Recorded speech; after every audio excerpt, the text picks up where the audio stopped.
All right, with the pandemic lasting 2 years, from work to school, people are spending more time working remotely on that digital screen. And that means a longer exposure to blue light for your eyes. Dr. Scot Edmonds, the Chief Eye Care Officer for United Healthcare Vision, is now here to talk about why that is really so bad for us and what we can do about it. Welcome, Dr. Edmonds.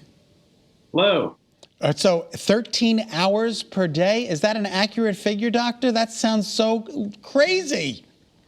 Yeah, that's the latest survey number, and we find that kids in particular, they're doing schoolwork online, they socialize online, they play games. So the digital eye strain from all this blue light is really a problem for the children particularly, but all of us are spending a lot of time on screens. Well, what is the real impact of it on our eyes and on, especially I'm concerned for our kids too, but is it worse for us because we're older? No, there's a couple things here. So blue light is the high energy light of the visible spectrum. It's really up in the high end, very close to UV light. And we've known for years that UV light causes damage to the skin, damage to the eyes. So new evidence shows that this certain segment of the blue light spectrum actually is toxic to the retina and may cause long-term damage. In the short term, it's a culprit in digital eye strain, which is this red, tired eyes you get from too much screen time. It also interrupts our sleep cycle, which kind of makes you set up for a number of health problems. And, you say that there are some benefits, such as boosting alertness and elevating moods, but too much of it can be a problem.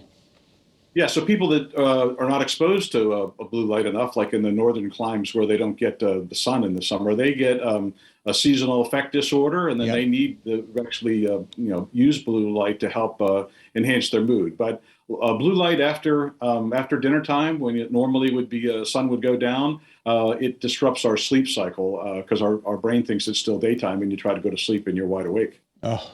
And you're talking about potential damage, especially for children and teens, to the retina. I mean, is this like forever, long-term stuff we really need to worry about?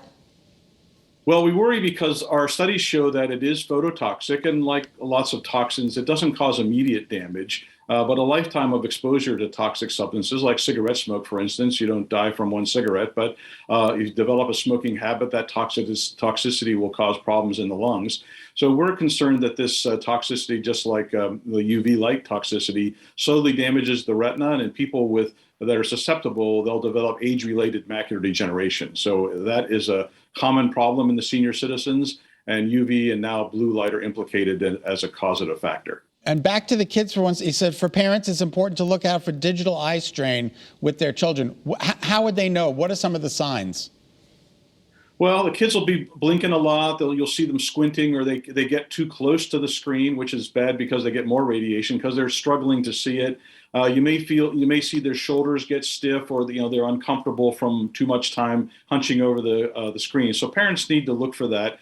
The optical elements of a child are so clear that radiation gets right to the retina, which is where we're concerned in the long run that can cause damage. Okay. And what can you do to reduce it? Yeah. I know a lot of people are buying those special glasses. Does that really work? Sure. There's a number of tips. Some of them are pretty easy. Just try to keep your screen 30 inches away from you whenever you use it, any of your digital devices. And this is pretty easy for adults. We have a hard time seeing inside of 30 inches anyway, but children like to choke up on their phones and on their devices. So try to encourage children and everybody to keep 30 inches away. The second is at United Healthcare, we have this rule that we use for our members and for our doctors. It's called the 20-20-20 rule.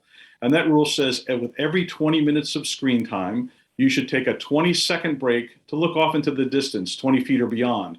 That lets the eye muscles relax. It lets the screen help you get away from your screen, away from your blue light, and it's just more comfortable. Then you can just return to your work. So a 20-second break every 20 minutes is really helpful. And the third thing is Sorry, go ahead. Leveraging technology. So like you mentioned, the blue light filter glasses. So there's lots of those blue lights that are available online.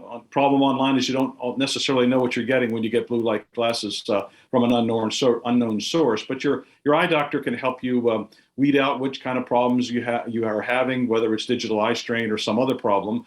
And then if you get your comprehensive eye exam, you might find your symptoms are coming from some other problem, but they can then recommend you the proper glasses, proper filters. And the last thing is to leverage the computer technology. There's computer devices today that let you go to the night mode, which cuts out the blue light. And Dell's come out with a new laptop that actually filters out that toxic blue light automatically. So you don't have to even think about the computer. Cool. Screens out that blue light for you. Well, Doctor, before we let you go, may I share a joke with you?